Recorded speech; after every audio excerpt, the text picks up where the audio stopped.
Les contrats courts sont une obsession française parce qu'on en parle beaucoup. Après, si on regarde la composition de l'emploi en France, on a à peu près les mêmes proportions que dans les autres pays européens.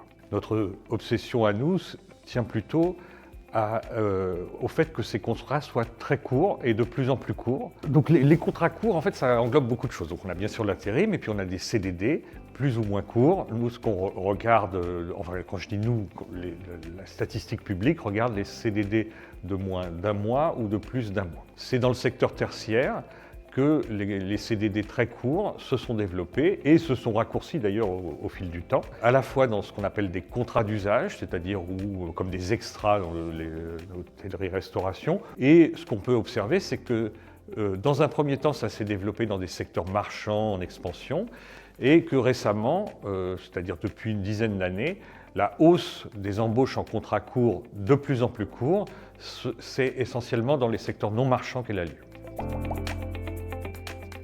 Alors oui, il existe une flexibilité à la française. Ça, c'est un point important. C'est que ce qui est important dans les contrats courts, c'est que la plupart du temps, ils sont un peu disséminés dans l'année et que les salariés qui occupent des contrats courts ne travaillent pas toute l'année. Et donc, du coup, ils doivent avoir un revenu pendant les périodes où ils ne travaillent pas. La spécificité française, c'est qu'on s'appuie beaucoup sur l'assurance chômage d'une part, et d'autre part, de plus en plus sur des aides de l'État qui sont principalement la prime d'activité qui vient compléter les revenus des salariés à bas revenus.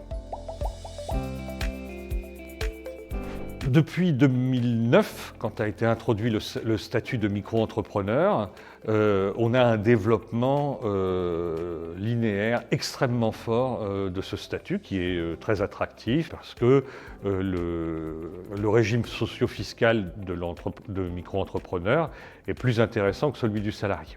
Après ça, ça devient une concurrence pour les autres formes d'emploi, dans la mesure où cette subvention implicite via le régime socio-fiscal très favorable de ces emplois finit par concurrencer les formes d'emploi salariés, qu'ils soient stables ou qu'ils soient en contrat court ou qu'ils soient en intérim. Et donc du coup, ça devient un problème puisque finalement ces emplois-là ne contribuent pas au système de protection sociale sur la même base que les salariés et les entreprises, mais ils bénéficient de ce système de protection sociale à l'exception de l'assurance chômage.